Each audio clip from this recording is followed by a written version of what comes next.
Hi, my name is Chad Budreau with the Academy of Model Aeronautics. I work for the AMA's Government and Regulatory Affairs team, and with me I have Ilona, Maine. I'm the Director of Safety and Member Benefits.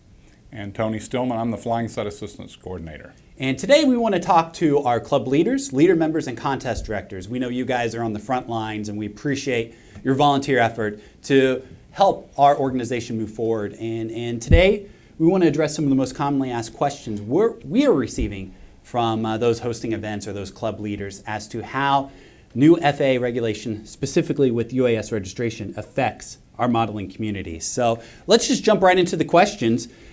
First, and maybe this might be best for you, Ilona, let's talk about on the club field. Mm-hmm. We as an organization are advising members to go ahead and register. We're still working to address registration. It doesn't mean our efforts are done, but in the meantime, we're encouraging members to register. Are clubs expected to police registration? If a guest comes or if a member comes to the flying field, do they need to verify that they register with the FAA? No. We really don't want the club officers or the clubs to go ahead and police that. It's the individual's responsibility to go ahead and follow the FAA registration process. We really don't expect the clubs to go ahead and follow up and police that. And I sometimes compare that with a driver's license. For the most part, people, don't go ahead and check everybody's driver's license as they pull up at the club field. So if you don't do that, I wouldn't go ahead and check for FAA registration. Tony, what are your thoughts on, all right, we're not telling clubs to police this. It's not your job to do the FAA job of policing this. But what are some of the political ramifications? Let's look at it from the other side. Finding flying sites is not easy. How do you handle it politically? I mean, you want to be careful. You don't want community leaders or the nearby airport finding out you have a bunch of rogue pilots as well, right? Right. And there could be a situation that could come up where a county or a state might put in their operational procedures, maybe in a permitting process, that everyone needs to be FAA registered. Right. But that should be something between that organization and the pilots themselves. In a similar situation, that if they're going to a park and they're getting a permit from the park as part of the process that they're an approved person to fly, usually you show your AMA membership, they may require to show an FAA registration number at that point in order to get a park pass. So, I can understand that process, but once you actually get to the site, it really wouldn't be up to the members to police that or follow that up. Well, let's kind of move on. How does this affect insurance and other things? If we have clubs that have maybe a member or a guest who comes, and maybe it's someone visiting and they're not part of the FAA registration or they haven't gone through that process, does that affect club status? Does that affect club benefits? We've had that question come up quite a bit here lately, not just from the clubs, but even individual members. How does, the FAA registration impact my AMA coverage? Does it impact it? What are the repercussions for that? And generally, we can go ahead and reassure everybody that if you have a property damage or a bodily injury claim as an AMA member, and that's due to air modeling activities, the policy would respond on your behalf. It's not dependent on the FAA registration, and you should be good to go. So, and the same does apply to the club. So if there is an AMA member who did not register with the FAA and there's an insurance claim and the club is named as part of the claim, the policy would respond on behalf of the club as well. Now keep in mind, and everybody, that's probably more the individual member, that the policy is not going to go ahead and respond if you have any criminal charges or civil charges brought against you because of non-registration with the FAA. So if the FAA, decides to go ahead and put a fine against you, you're on your own. Understood. And the hot button that we get asked a lot is when you go through that UAS registration process, you're presented with a list of guidelines. Mm-hmm. Those guidelines identify quite a few things. Let's hit probably one of the hottest issues, the 400-foot ceiling. And I'll look to your guys' input on this too. When we sat with the FAA, we're having almost daily conversations, and some of those are face-to-face, even just a few weeks ago, and we addressed that specific question. Do clubs have to abide by that 400-foot ceiling height? What are you guys telling clubs?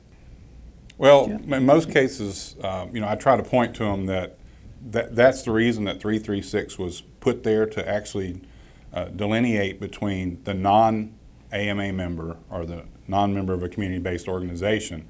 And because of our processes and how that was approved, we see it as a pretty clear-cut issue that the 400-foot limitation doesn't apply to AMA members directly, just like that you can't fly within 5 miles of an airport doesn't really apply. That's designed specifically for those people that are outside a community-based organization.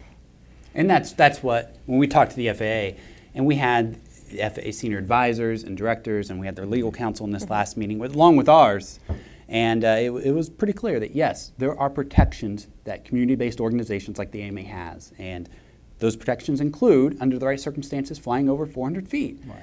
So we're working with the FAA to more clearly define that. The FAA, when they wrote those guidelines, they're just that. They're guidelines. It's not regulation. It's not law. It's not enforceable. And on top of that, you have protections from the AMA by being through a community-based organization. I think part of that becomes with the idea that it's written in this section of the regulation or in the registration process, and that confuses everyone to know, is this, I'm signing or I'm marking, indicating that I agree to follow these processes, and that gives everybody a lot of trepidation on whether they should approve that and go through that process or not. So even though the FAA has given us approvals and says that they're going to fix that, until we actually see it on the website, it's going to continue to bring these questions up. Chad, that actually brings up another question, not just the 400-foot rule, but I know I've had some inquiries coming in for the large model airplane program. Right. Because currently the FAA FAQs on their website refer back to that they need to go ahead and apply for an N number. And I think you did address that at your last trip to the FAA office. So if you wouldn't mind just sharing what the plans are for that. And it's the same answer, which is you're protected under 336, the 2012 Special for Model Aircraft. And those pilots who fly under the Large Model Aircraft program, you can continue flying your large model aircraft. You don't have to go through a special registration process to get an N number. Now, the FAA is working to get that resolved, so it becomes clear that you do not have to get an N number. We may not see that trickle down to every level of the FAA right away. So if someone were to call the FAA today or go to their website, it still may imply you need an N number. We have already sent the FAA our large model aircraft program, what the inspection process is like, and on top of that, we still have those protections of 336. So it's only a matter of time before that becomes more universally known that you do not have to abide by that. And the same thing with turbines. If you have a turbine waiver, again, you're protected under 336. The question has come to us, at least from several different clubs, about how they handle club trainers and in their program of teaching new people to fly. Lots of clubs have purchased trainers or have received trainers or have trainers, aircraft over the year, and they use them for all different types of processes, teaching people to fly, demonstrations. And the question came up, well, what number do we put on this aircraft? And I think that's a good question, and really the answer is several ways you could handle that. One, you could have maybe your chief instructor be the one that has all the aircraft under their number. But I think what we've seen more popularly come out is creating a place in the aircraft where you could put a replaceable label, like our AMA label, that has your AMA number and name. And you could put that card, or put it on a little card, and install that inside the aircraft so that the person that's flying it has their name on the aircraft that day. And I think in that situation, you feel a little more comfortable that the person that's flying is responsible that day, and then when they take it back to the clubhouse or whatever, they take their card out, and then the next person puts their new card in the slot the next time they fly it. And I think that's a good answer. Right, and you mentioned the first answer too, which is the conclusion that we came up with the FAA. I think your answer probably is a little more practical, but the other option that the FAA's legal counsel helped us craft was just having a safety officer or someone, a club leader, assign their number. But if you go that route, it was advised that that club provide a written letter nullifying that person of any accountability to that aircraft, that the leader who donated his number to that aircraft is doing it as an act of goodwill to encourage the club to continue their training program. Right. So, let's Can I just jump in really quick? I think I do like the idea of being able to replace the numbers, just because I know a lot of the clubs will encounter the changing club leadership from year to year. So I think everybody is going to go ahead and feel much more comfortable if they can say, okay, this is our club trainer. Maybe we put our club number on the trainer, and then we have something that we can go ahead and exchange.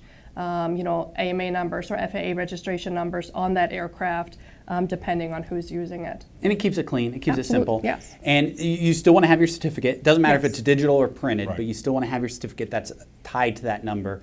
Well, let's say we have a guest coming to a flying field. Let's say you're having a big open flying session, or you're having the Boy Scouts or Girl Scouts come in and you're doing a community day.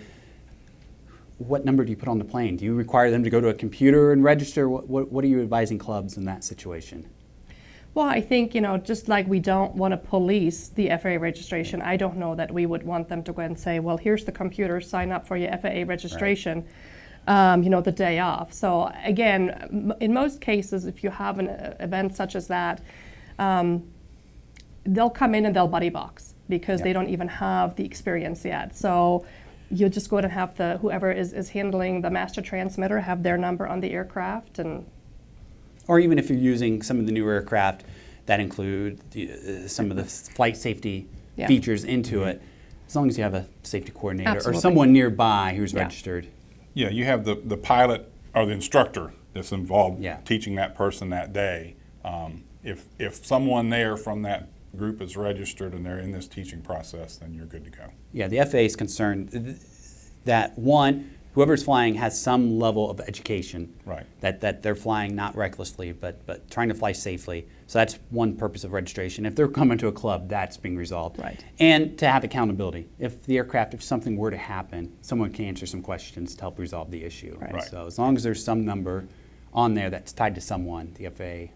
Yeah, and I think that's a good point, is that's been asked also, that the person that's flying it, do they have to have their number on the aircraft? Well, that's not necessarily true. Here again, it could be you're flying a buddies or you're test flying an aircraft for somebody at the field.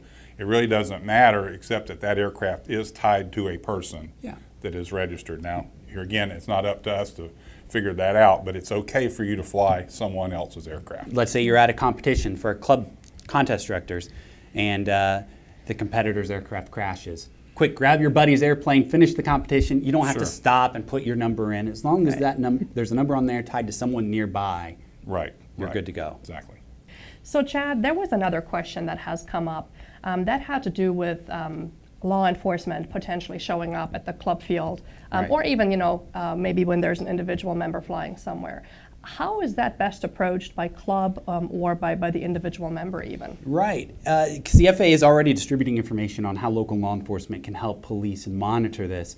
The situation is, if you have a law enforcement officer come to your flying field or come to your flying site, definitely be cordial. You do not want to be confrontational. That's not the time or place to be confrontational. Let's be realistic here. This is very complicated. You've seen our FAQs. You've seen the FAA's FAQs. And this is moving and it's changing daily. So be cooperative if possible. And again, the flying field's not where you want to have these confrontations. But I know a lot of our large model aircraft pilots and our turbine pilots are carrying a lot of paperwork with them anyways. Carry some extra paperwork to help justify that you're allowed to fly over 400 feet, or you're allowed to do some of these things beyond the general guidelines.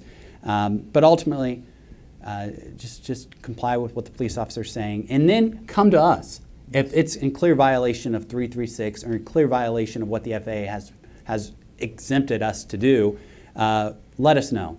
And if possible, again, we're not trying to play a game of let's tattletale, but help us educate that law enforcement officer or that police district. And if you can get their name, that's helpful, and we can take it from there and work with the FAA to help educate the law enforcement community.